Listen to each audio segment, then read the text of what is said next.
Hello everyone, লিখন from football circuit is here. Basically আজকে কী নিয়ে কথা বলবো, আমার আশেপাশে এনভায়রনমেন্ট দেখে বুঝাই যাচ্ছে। সো আজকের লেটেস্ট যদি আপডেটটা দিই, গতকালকে দুইটা টিম প্র্যাকটিস সেরে ফেলছে। দুপুরের টাইমে প্রেস কনফারেন্স ছিল, একটা প্রেস কনফারেন্সে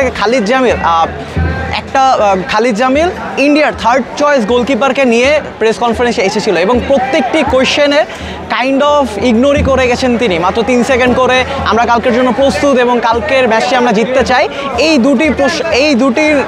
দুটির মাধ্যমেই তিনি অ্যান্সারগুলো দিয়ে গেছেন। এবং সবচেয়ে গুরুত্বপূর্ণ যে কোয়েশ্চেনটা ছিল, রায়ান উইলিয়ামসকে এনওসি পাইছে কি পায় নাই এবং আজকের ম্যাচে খেলবে কি খেলবে না, এই কোয়েশ্চেনও তিনি ইগনোরই করে গেছেন। কিন্তু লেটেস্ট আপডেট অনুযায়ী রায়ান উইলিয়াম এনওসি পেয়েছেন, কিন্তু ফিফা রুলস অনুযায়ী কালকে রাতের মধ্যে জমা দিতে না পারায় তিনি এই ম্যাচে থাকছেন না। এবং বাংলাদেশের কথা যদি বলি, বাংলাদেশের প্লেয়াররা ওয়াজ মোর পজিটিভ যে তারা জিততে চায় এবং তারা কনফিডেন্ট। জামাল ভুঁইয়া এটাই বারবার বলছিলেন যে তারা এই ম্যাচটি নিয়ে অনেক বেশি সিরিয়াস।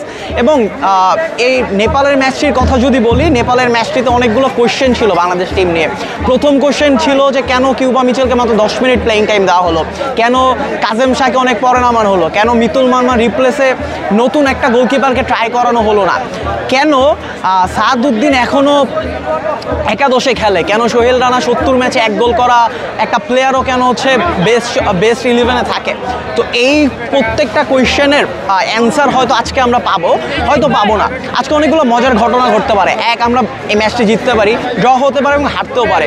এই ম্যাচটি জিতলে কি আমরা যেই মানুষগুলো রাস্তায় মিছিল করছে ক্যাবরেরাকে নিয়ে, এত দুয়োধ্বনি দিচ্ছে যারা, এই মানুষগুলোই কি ক্যাবরেরাকে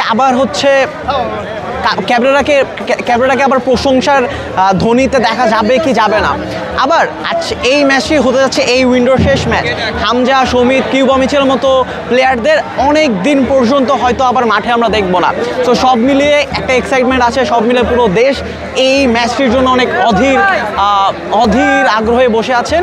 ম্যাচটির রেজাল্টের জন্য আমরাও অনেক আগ্রহে বসে আছি। তো ফার্দার আপডেটের জন্য আমাদের সাথে থাকুন। ধন্যবাদ।